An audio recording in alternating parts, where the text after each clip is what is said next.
अस्सलाम वालेकुम स्टूडेंट्स। आज हम अपनी इंग्लिश की बुक का unit number 3 the mice and the elephant की रीडिंग और एक्सप्लेनेशन करेंगे। तो हमारे चैप्टर का नाम है the mice and the elephants. Mice जो है माउस की प्लूरल है एंड एलिफेंट्स ऑब्वियसली ऐसे पता चल रहा है कि ये एलिफेंट का प्लूरल है। तो हम जो है अब चलते हैं अपने वर्ड्स मीनिंग तरफ। उससे पहले मैं आपको बताती चलूँ कि एलिफेंट्स को उर्दू में हाथी कहते हैं और माइस को उर्दू में चूहा या चूहे कहते हैं। तो हम अपने इसके वर्ड्स मीनिंग पढ़ते हैं। Agree, to think the same as someone, to say yes. कोई भी एक ऐसी चीज़ सोचना जिससे उससे आप कहते हैं हाँ कि वो बिल्कुल ठीक बात कर रहा है क्या ये, या फिर ये बात ठीक है, उसे हम कहते हैं हाँ कि हम आपसे अग्री करते हैं, हम आपकी बात को मानते हैं, समझते हैं। Comfortable, to ease free from worry और ट्रबल। किसी भी चीज़ से आराम रहना। कंफर्टेबल को हम उर्दू में कहते हैं आराम, आरामदा या आराम से। तो कोई एक आप आराम से रहें और कोई भी आपके पास कोई परेशानी या मसले मसाइल ना हो। Feast, a large meal for many people. Feast को हम उर्दू में कहते हैं दावतें। सही है, दावत ये एक बहुत बड़ी सी आपके पास मील्स वगैरह होती हैं बहुत सारे लोगों के लिए। आप बहुत सारे जो आप खाने पकाते हैं और उनको फिर उनको अच्छे से सर्व करते हैं, उससे हम कहते हैं फीस्ट।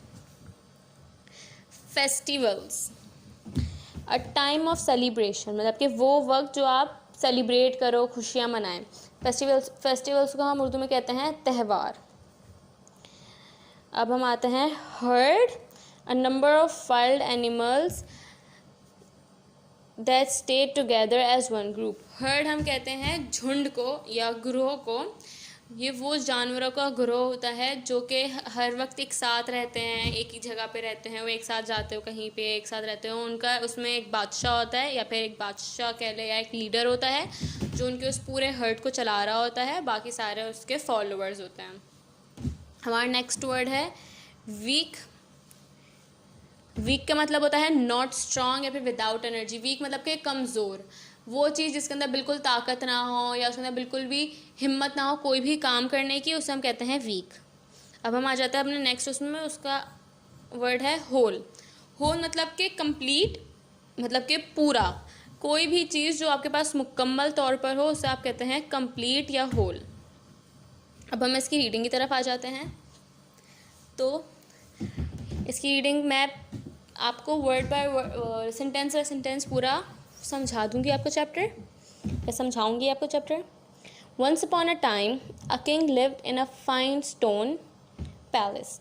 एक वक्त की बात है या एक ज़माने की बात है, एक राजा जो है एक बहुत अच्छे से स्टोन पैलेस में या फिर पत्थरों के महल में रहता था। आफ्टर मैनी ईयर्स, बहुत सालों के बाद या बहुत साल गुजरने के बाद, the king grew old and died. जो किंग था, जो राजा था, वो बड़ा होता है, मतलब बूढ़ा हो जाता है और वो मर जाता है। Everyone left the palace. तो क्या होता है, जब वो मर जाते तो सब लोग जो है उस पैलेस को, मतलब कि उस महल को छोड़ के चले जाते हैं। Slowly the walls fell down and soon only the floor were left. जब एक स्टोन का घर ऐसे वेकेंट रहेगा, मतलब कैसे खाली पड़ा रहेगा, उसकी कोई देखभाल नहीं कर रहा होगा, तो क्या होता है, उसकी वजह से उसकी जो दीवारें होती है वो गिर जाती है, मतलब कि वॉल्स फेल डाउन, उसकी दीवारें गिर जाती हैं और फिर क्या सिर्फ ज़मीन ही ज़मीन रह जाती है। मतलब कि जैसे कि यहाँ पे आप देख सकते हैं इस पिक्चर के अंदर, इसके अंदर सिर्फ ज़मीन ही है, देखिए ऊपर से पूरी दीवारें वगैरह टूट सी गई हैं। Now in the cracks of the floor lived hundred of mice. सही है। तो अब क्या होता है कि ये दरारें पड़ जाती है वॉल्स पे, जो टूट सी जाती हैं वॉल्स, उसके अंदर जो है फिर 100 पूरे उसके हिसाब से, तो उस दीवार के क्रैक्स के अंदर बहुत से लाखों करोड़ों जो हैं, लाखों एटलीस्ट एक्चुअली चूहे रहने लग जाते हैं। They lived with their son and grandsons, their grandfathers and their grandmothers, and they were all very comfortable. वो लोग जाहिर सी बात जब वो हंड्रेड्स की तादाद में होंगे, मतलब कि लाखों और लाखों की तादाद में होंगे, तो क्या उनके साथ साथ वो क्या कैसे कौन कौन रहता था? उनके बेटे रहते थे, उनके पोते रहते थे, उनके दादा दादी या नाना नानी या रहते थे, और वो सब बहुत आराम से खुशहाल ज़िंदगी गुजार रहे होते हैं. They played games, had festivals and marriages, dramas and feast. वो गेम्स खेलते थे. दे प्लेड गेम्स मतलब कि वो गेम्स खेलते थे. हैड फेस्टिवल्स मतलब कि उनके डिफरेंट त्यौहार होते थे, डिफरेंट सेलिब्रेशंस होती थी. एंड मैरिजेस मतलब कि शादियाँ भी होती थी. ड्रामाज मतलब डिफरेंट एक्ट्स प्ले करते थे. और एंड फीस्ट्स और बहुत से दावतें वगैरह भी होती थी. दे वर ऑल वेरी हैप्पी. वो सब बहुत खुश थे. Near the palace was a large lake. महल के करीब एक बहुत बड़ा सा नहर या नदिया, एक झील थी. मतलब कि महल के करीब एक बहुत बड़ी सी झील थी. One day in the hot weather, एक दिन एक बहुत गर्मी के दिन में, जिस दिन बहुत गर्म था, the elephant king came there with his herd to drink water. एक बहुत गर्म दिन में क्या होता है कि एलिफेंट का जो किंग होता है, आप यहाँ देख सकते हैं कि इसने ताज पहना हुआ है, तो आई एम श्योर यही किंग होगा. तो क्या होता है, एलिफेंट किंग आता है अपने पूरे हर्ड के साथ. देख सकते हैं कितने और 2 और एलिफेंट्स और भी एलिफेंट्स होंगे. वो आते हैं पानी पीने नदिया का, उस झील का. The whole herd walked all over the floors of the palace.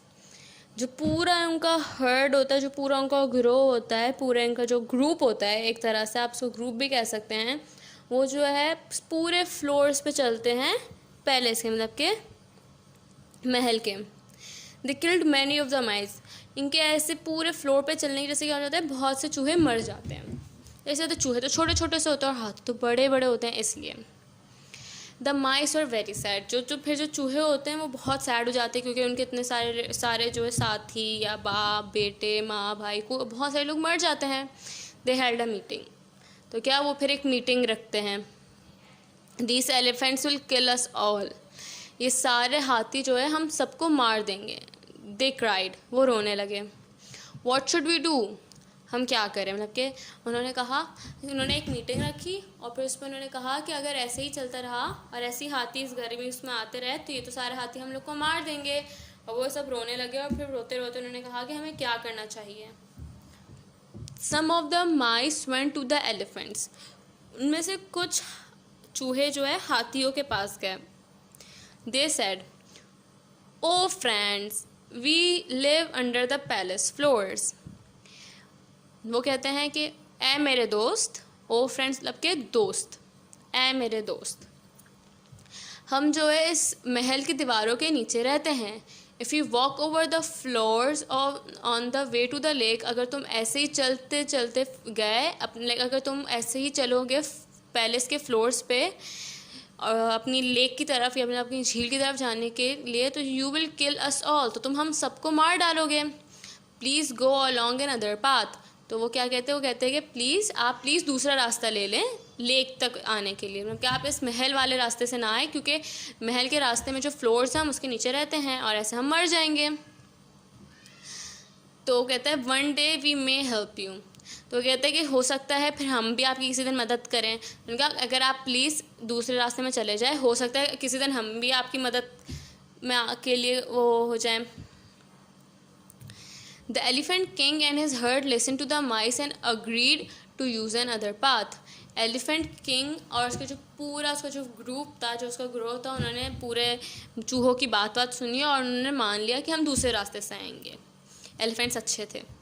One day the elephant king and his herd were trapped in the forest by some hunters. एक दिन क्या हुआ, एलिफेंट का किंग और जो उसकी पूरी हर्ड थी या जो उसकी पूरी ग्रुप था और उसका ग्रोह था, जो उसकी पूरी टीम थी, वो जो है फॉरेस्ट में ट्रैप कर लेते हैं उसको. कौन, हंटर्स. कुछ वो जो जानवरों को मारते हैं और उनके साथ उनका शिकार करते हैं उन्हें हम हंटर्स कहते हैं। हंटर्स को हम उर्दू में कहते हैं शिकारी, ठीक है।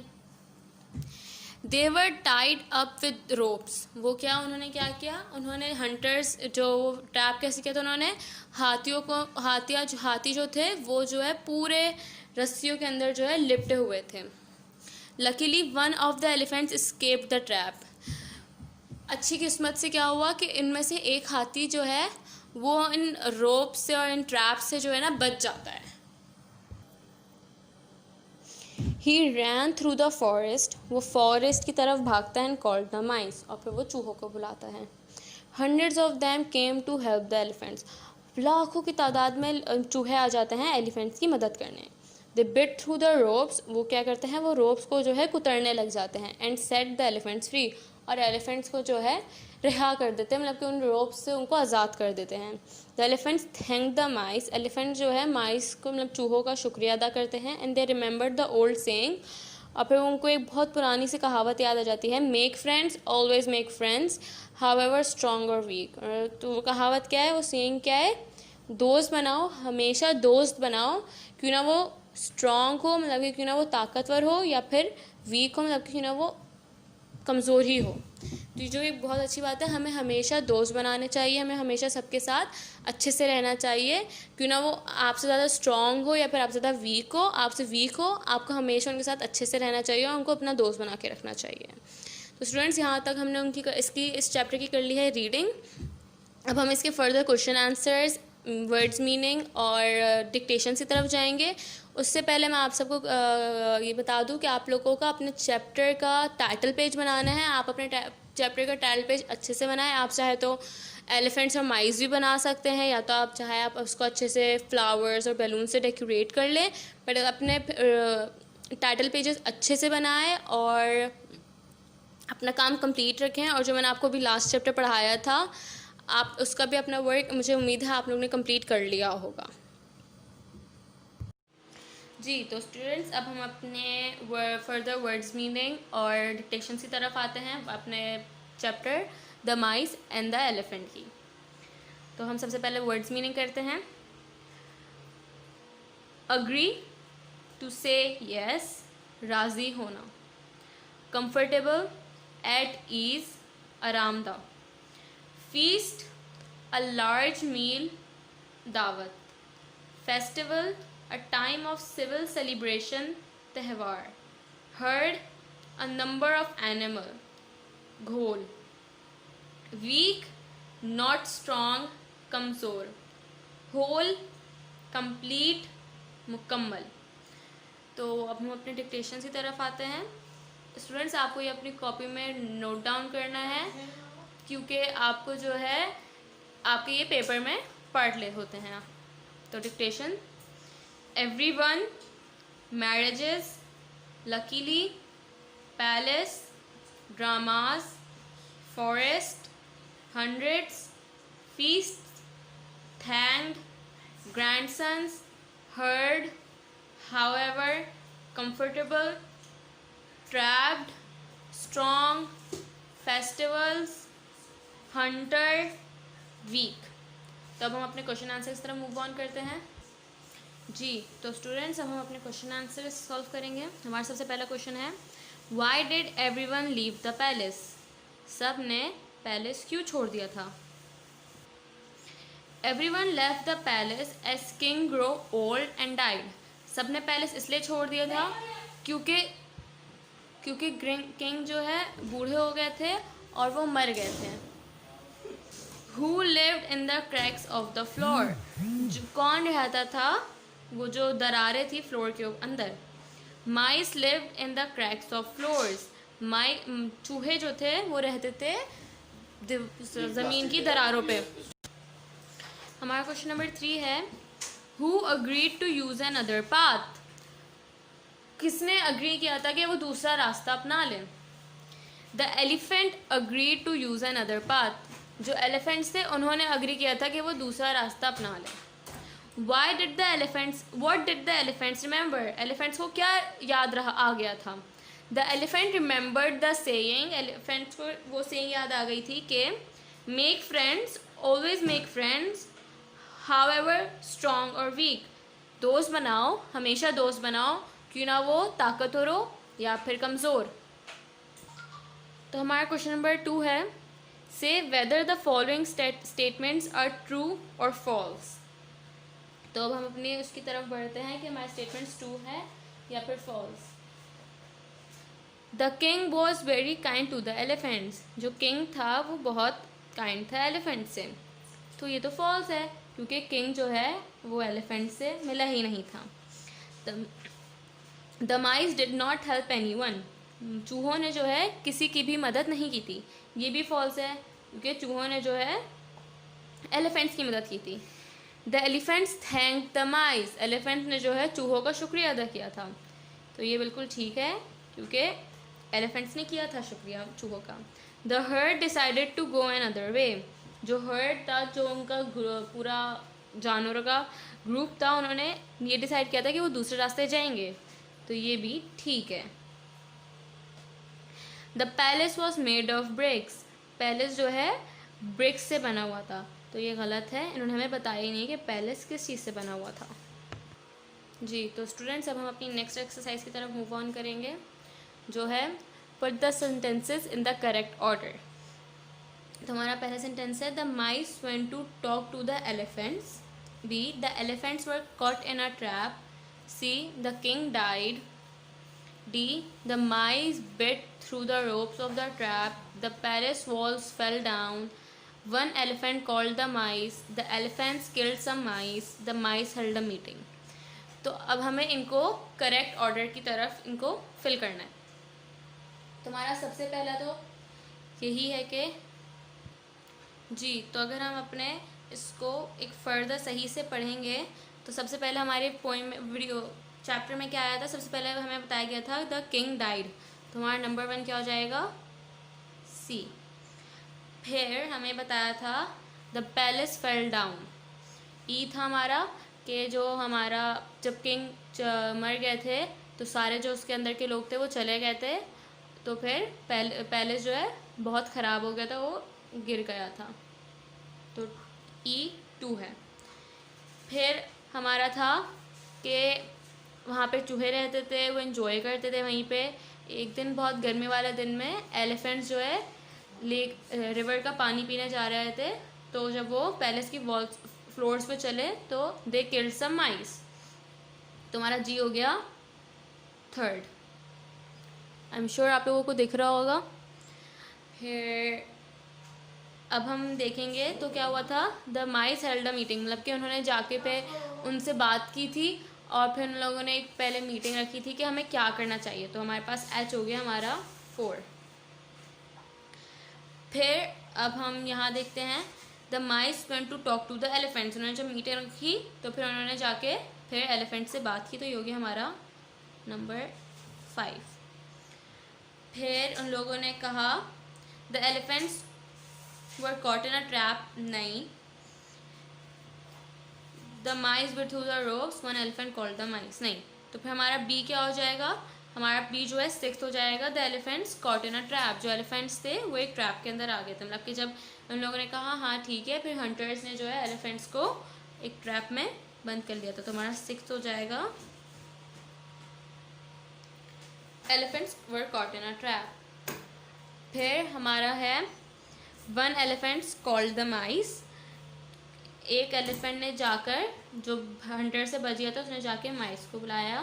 तो ये हमारा हो गया 7th। And the mice bit through the ropes of the trap, फिर जब वो गया तो माइस उनकी हेल्प करने आए और फिर उन्होंने आके ट्रैप को उनको ट्रैप से आज़ाद करा दिया। उन्होंने कैसे आज़ाद कराया, तो उन्होंने रोप्स को कुतरा था। तो ये हमारा हो गया 8। तो हमने इसको पूरा असेंबल कर लिया। अब हम इसको पूरा एक असेंबल्ड फॉर्म पढ़ेंगे तो क्या हो जाएगा, the king died, the palace walls fell down,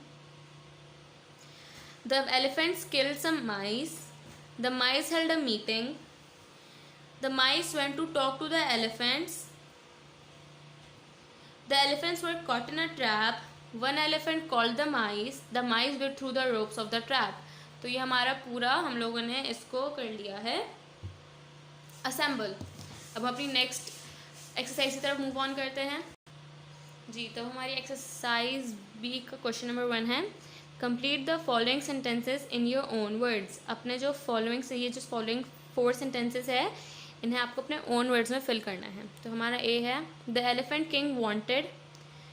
तो इसमें ये था कि एलिफेंट किंग को जो है पानी पीना था, तो क्योंकि बहुत गर्मी थी उस दिन। The elephant king wanted to drink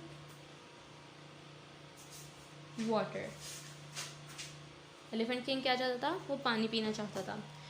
under the floor of the palace dash है, सही है।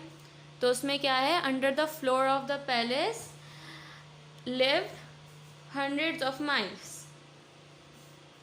बहुत लाखों की तादाद में चूहे रहते थे, तो हम लिख देंगे लिव हंड्रेड्स ऑफ माइस। फिर है these elephants will surely dash. तो ये एक माइस ने मीटिंग में कहा था कि दीज एनिमल्स विल श्योरली किल अस। तो हम यहाँ लिखेंगे द किल अस ऑल। फिर है लेट अस हेल्प डैश। तो हम यहाँ क्या लिख सकते हैं? हम ये लिख सकते हैं let us help the elephants. जी, तो स्टूडेंट्स हमने अपनी ये वाली एक्सरसाइज भी कंप्लीट कर ली है।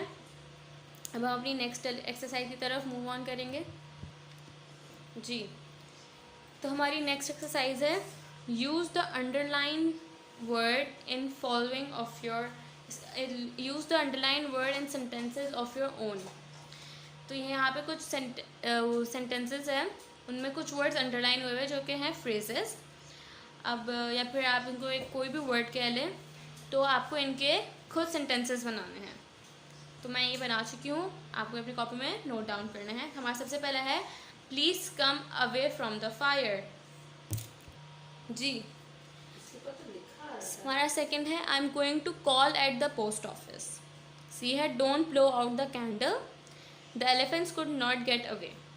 तो स्टूडेंट्स, अब मैंने आप यहाँ देख सकते हैं कि मैंने यही सेंटेंसेस यहाँ लिख दिए हैं और मैंने एक लाइन का गैप दिया है। अब आपको यहाँ पे अपने सेंटेंसेस लिखने हैं, जैसे कि कम अवे। आपको ऐसे अपना कॉलम बनाना है वर्ड्स एंड सेंटेंसेस का। फिर आपको करना है जैसे कम अवे फ्रॉम, फिर आप ये वाला सेंटेंस लिखेगा जो असल सेंटेंस है, फिर इसके नीचे आप अपना सेंटेंस लिख देगा, जैसे सही है। तो यहाँ पे आपको ये अपने सेंटेंसेस के लिए एक लाइन छोड़नी है, वहाँ पे अपने जो आप ओन वर्ड्स में सेंटेंस बनाएंगे वो लिखने हैं। जी, तो स्टूडेंट्स अब हमारी नेक्स्ट एक्सरसाइज है put suitable preposition in the following sentences, use the word in the boxes। तो हमारा इसमें ये है कि यहाँ पे ये जो सेंटेंसेस हैं हमें यहाँ पे इनकी प्रॉपर या सूटेबल preposition पुट करनी है। जो यहाँ पे ये वर्ड्स दिए हुए हैं, ये हमारे पास 5 हैं, हमें उनको पुट करना है। सबसे पहला है Rahman is coming home dash the market. तो यहाँ आ जाएगा Rahman is coming home from the market. तो हमने फ्रॉम को कर लिया। The teacher rode dash the blackboard, the teacher rode on the blackboard. तो हमने यहाँ पे ऑन को भी कर लिया। Ayesha ran quickly dash the hill, Ayesha ran quickly up the hill. D है हमारे पास Tony tripped and role dash the hill. यहाँ क्या आ जाएगा? Tony tripped and rolled down the hill. हमारे पास हमारा लास्ट है there is a mouse dash my kitchen. तो यहाँ पर हमारे सिर्फ इन बचा है, वो है there is a mouse in my kitchen. तो अब हम अपनी नेक्स्ट एक्सरसाइज की तरफ मूव ऑन करते हैं। जी, तो स्टूडेंट्स हम अपनी नेक्स्ट एक्सरसाइज की तरफ मूव ऑन करते हैं। Copy this passage in your notebook and underline all the propositions. तो मैं ये अभी आपकी जो है बुक में ही अंडरलाइन कर रही हूँ, आप जो है इसको अपनी कॉपी में नोट डाउन करेगा एंड फिर इसको अंडरलाइन करेगा। तो है हमारे पास Maria lived near a river, in her garden there was a small boat. One day during the monsoon Maria took the boat out of the garden, she carried it along the path to the river, she put the boat in the water, she jumped off the bank into the boat। जी, तब हम next अपने इनको prepositions को underline करते हैं। तो है Maria lived, near is a preposition, near a river, In is a preposition. In her garden there was a small boat. One day during the monsoon, Maria took the boat out is a preposition of the garden. She carried it along is the preposition. The path to is the preposition to the river. She put the boat in the water. She jumped off is the preposition of the bank. Into is a preposition. The boat. जी तो students अब आपका यहाँ पे the mice and the elephant का काम complete हो गया है. अब आपको अपनी एक्सरसाइजेस को अपनी कॉपी में नोट डाउन करके अपना वर्ड पूरा कंप्लीट रखना है. Thank you.